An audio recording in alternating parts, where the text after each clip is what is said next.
बार बार अनुरोध करने का अभ्यास नहीं है ये रावण को। चलो।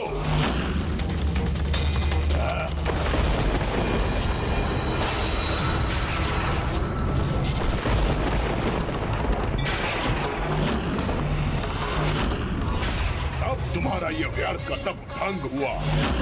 मेरे स्पर्श से आनंदित हो जाओ।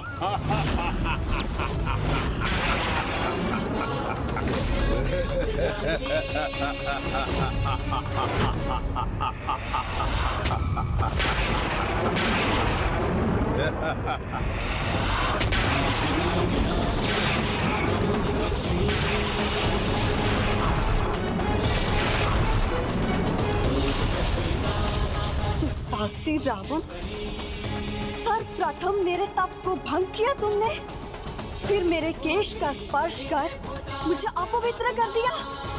तुम्हारे इस अपराध के लिए तुम्हें दंडित करने हेतु मैं तुम्हें एक ही पल में शाप देकर भस्म कर सकती हूँ, किंतु मैं अपने तपोबल को तुम जैसे उद्दंड पर व्यर्थ नहीं करना चाहती, किंतु तुम्हें तुम्हारे दुस्साहस का दंड अवश्य दूंगी। मैं वन्य जीवन धारण कर तुम्हारे विनाश का कारण बनूंगी।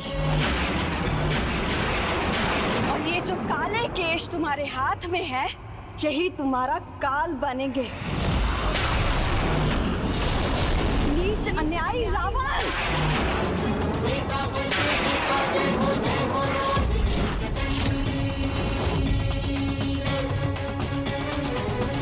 ओम श्री नारायण हरि, ओम श्री नारायण हरि, ओम श्री नारायण हरि, ओम श्री नारायण हरि।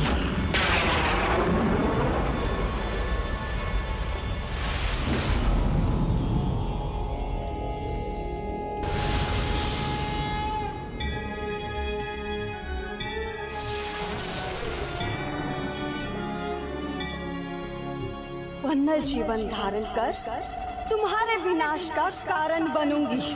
और ये जो काले केश तुम्हारे हाथ में है, यही तुम्हारा काल बनेंगे। नीच अन्यायी रावण! नीच अन्यायी रावण! इस प्रकार देवी वेदवती अपने देह और प्राण दोनों खोने पर विवश हो गई, किंतु रावण को इसका दंड भविष्य में तब प्राप्त होगा जब देवी वेदवती देवी सीता के रूप में पुनः प्रकट होंगी। अर्थात प्रभु, राक्षस राज रावण के भीतर समाहित उन विकारों में अभी भी सुधार नहीं हुआ। उनके कारण माता वेदवती को अपना अस्तित्व ही मिटाना पड़ा। हाँ गणेश जी, किंतु इस घटना में रावण के साथ साथ कामासुर का भी उतना ही दोष है, जिसने स्वयं को देवताओं और दानवों तक ही सीमित नहीं रखा। उसने तो महातपस्वी ऋषि मुनियों को भी प्रभावित करना आरंभ कर दिया है, जिसके कारण माता वेदवती का ही नहीं, राज ऋषि विश्वामित्र जी का भी तप खंडित हुआ। वो तप जो ऋषिवर ब्रह्म ऋषि की उपाधि प्राप्त करने के लिए कर रहे थे। जहां एक और ऋषि वशिष्ठ के समान ब्रह्म ऋषि की उपाधि प्राप्त करने की इच्छा से ऋषि विश्वामित्र अटूट तपस्या में लीन थे, वहीं देवराज इंद्र और अन्य देवताओं के मन में शंका उत्पन्न हुई कि कहीं ऋषिवर को ब्रह्म ऋषि की उपाधि प्राप्त होने पर देवताओं की प्रतिष्ठा कम न हो जाए और किसी कारणवश देवता ऋषिवर के अपार क्रोध के भागी न बन जाएं। इसलिए उन्होंने स्वर्ग की अप्सरा देवी मेनका को उनका तप भंग करने के लिए भेज दिया।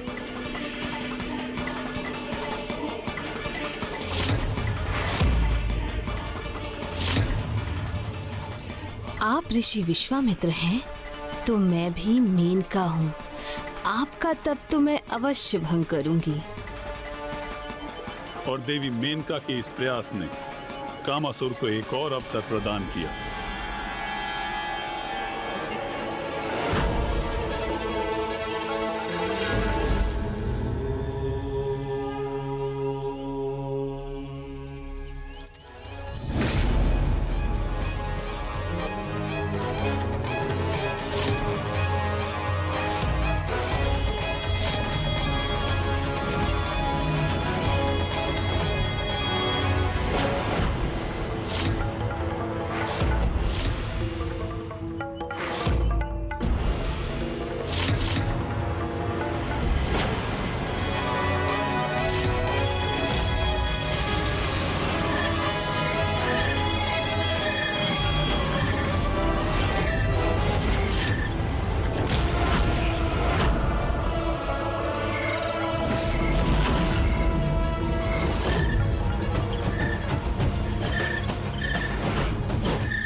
कितने भी ध्यान में मग्न क्यों ना हो, किंतु काम विकार के प्रभाव से आपका ध्यान भंग होना ही होना है।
सहस्त्रों वर्षों की कठोर तपस्या क्षण भर में कैसे नष्ट हो जाती है ना।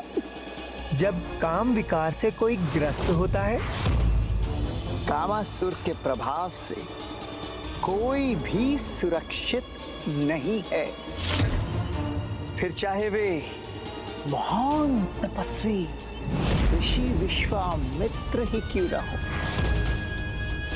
ऐसा ही है कामासुर के प्रभाव का परिणाम। वो जब चाहे तब बड़े बड़े ऋषियों के सहस्त्रों वर्षों के तप को भी क्षण भर में व्यर्थ कर सकता है। उसी समय कामासुर ने उन पर अपने विकार का प्रभाव कर दिया। प्रभु, इससे पूर्व की वो और दुष्टता करे, हमें इस कामासुर को रोकना ही होगा। किंतु उसे ढूंढेंगे हम कहाँ होगा वो?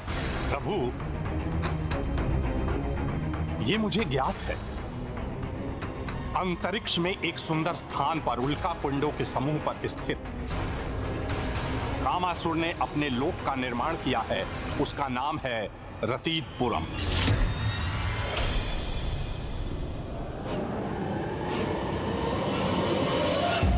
अपनी किसी भी बड़ी सफलता का आनंद वहीं जाकर मनाता है कामासुर, इसलिए वो अवश्य रतीतपुरम में ही होगा। प्रभु, बताने के लिए धन्यवाद लोभासुर जी। प्रभु हेग्रीव स्वयं यहाँ प्रकट होकर हमें सचेत करने के लिए आपको कोटि कोटि धन्यवाद। किंतु अब आप निश्चिंत रहे प्रभु, वो कामासुर अब ना तो किसी देव, ना दानव और ना ही किसी ऋषि को अपने विकार से प्रभावित करने में सफल हो सकेगा। हे गुरुमूर्ति प्रभु, हमें आज्ञा दीजिए कि हम कामासुर को विफल करने का उपाय कर सकें। हमें आज्ञा दीजिए प्रभु। प्रणाम।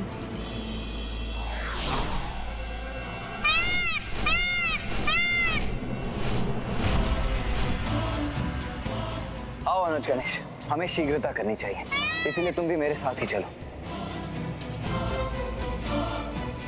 मूषक जी, आपने मुझे यहाँ तक पहुँचाया, उसके लिए इतना श्रम किया, इसलिए अब आप कुछ समय विश्राम कीजिए।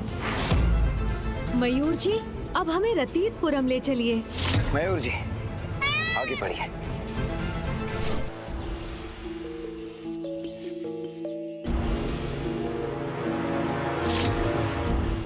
अब समय आ गया है अपने रत्तीपुरम में आनंदोत्सव मनाने का।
आज मेरे इस लोक में आनंदोत्सव का समय है।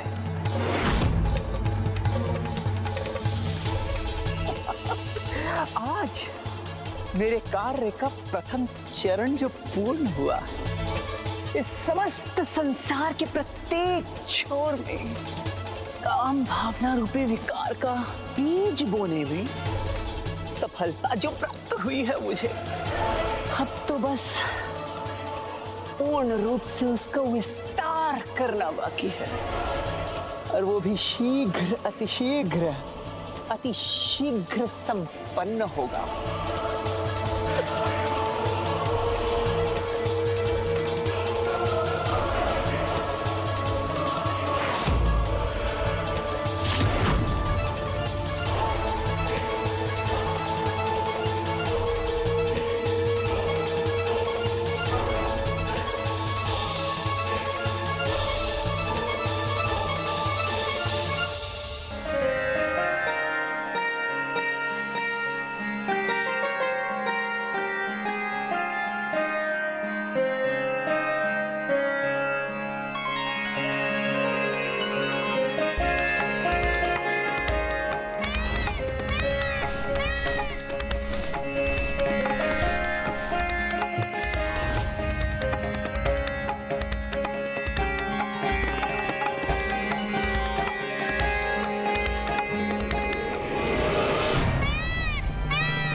वो देखिए भैया वहाँ।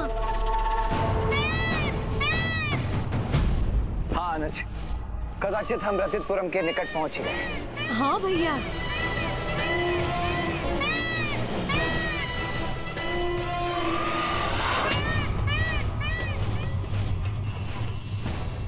कैसा विचित्र स्थान है ये, जिसके चारों ओर ये इंद्रधनुष से प्रतीत होने वाले सतरंगी चक्र हैं।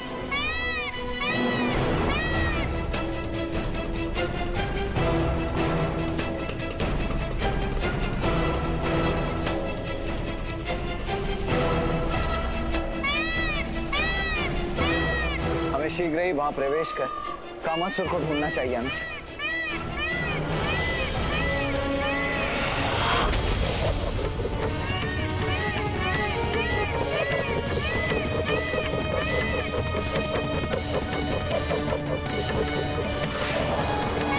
ये प्रकाश कण तो हम पर ही वार करने के लिए तैयार है। रुक जाइए भैया।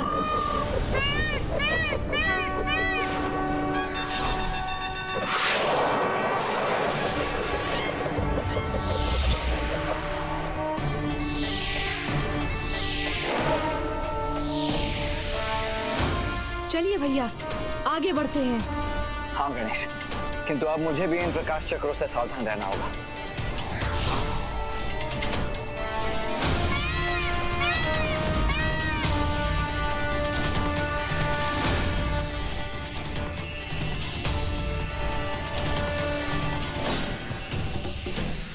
ये नील चक्र के अंश हमें आहत करने के स्थान पर हमारे चारों ओर एक घेरा क्यों बना रहे हैं?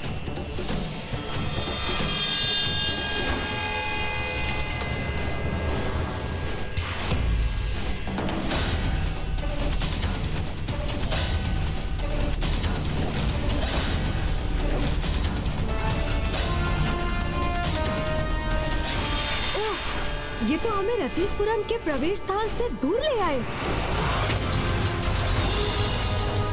और प्रथम चक्र में जो रिक्तता तुमने उत्पन्न की थी, वो तो पुनः भर गई अनुज,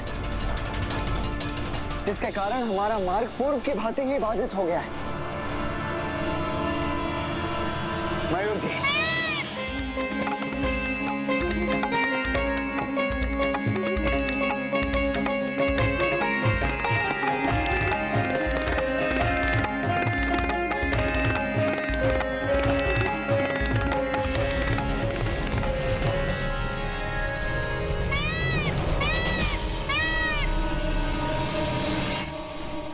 अर्थात ये चक्र मात्र कामासुर के रतितपुरम की सज्जा के लिए नहीं, अभी तो यहाँ की सुरक्षा के लिए है भैया। हाँ अनुज गणेश, और प्रत्येक बार जब भी हम भीतर जाने का प्रयास करेंगे, तब यदि हमारे साथ ऐसा ही हुआ तो हम तो यहीं स्थित रहकर रह जाएंगे।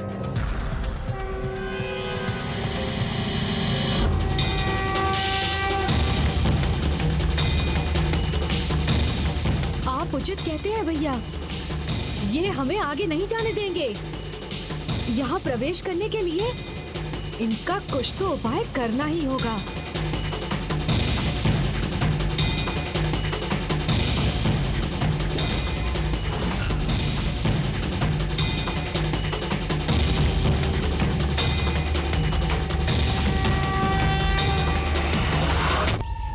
कामासुर तो अपने विकार का प्रयोग एक शस्त्र के समान ही करता है और उसके द्वारा इस सतरंगी चक्र के निर्माण का भी इसी बात से अवश्य कोई संबंध है।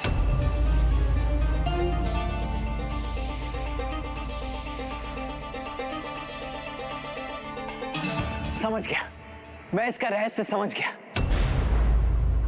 मनुष्य का कोई भी विकार उसके भीतर उसकी पंच इंद्रियों से प्रवेश कर उसके मन और बुद्धि को प्रभावित करता है। 5 और 2 हुए 7। इसीलिए उसने अपने लोक की रक्षा हेतु इस सतरंगी चक्र का निर्माण किया है। अर्थात भैया, ये सतरंगी चक्र हमारी 5 इंद्रियां नेत्र, कर्ण, जीभा, नासिका और त्वचा, ये मन एवं बुद्धि से संबंधित है। हाँ अनुज गणेश, जिस प्रकार 5 इंद्रियों के साथ साथ मन और बुद्धि को सुदृढ़ किए बिना हम विकारों से संघर्ष नहीं कर सकते, उसी प्रकार इस इंद्रधनुषी चक्र की 7 सतहों को पार किए बिना हम उस कामासुर तक कभी नहीं पहुंच सकते।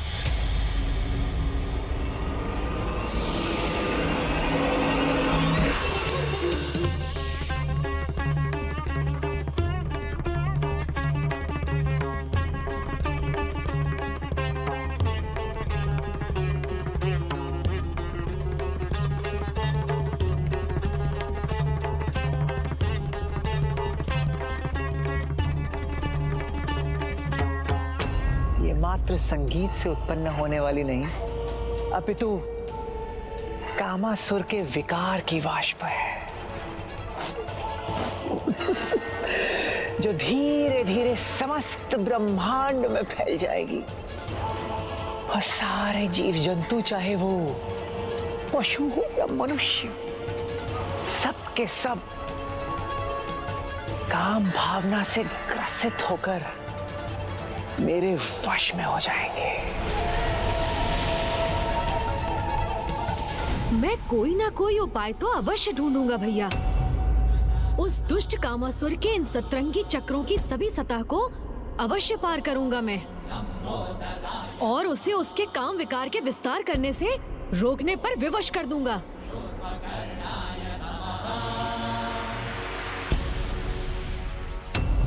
क्या उपाय है इस सतरंगी सुरक्षा चक्र को भेदने का?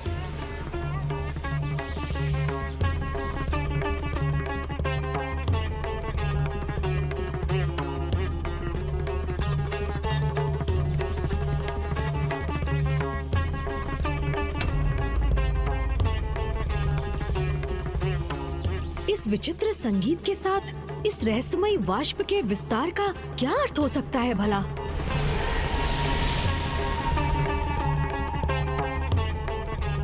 इस सितार की धुन मात्र एक साधारण धुन नहीं है। कदाचित यही धुन बाहरी सुरक्षा घेरे का स्रोत भी होगा। यदि हमें इसे रोकना है तो इस धुन को बंद करना ही होगा भैया।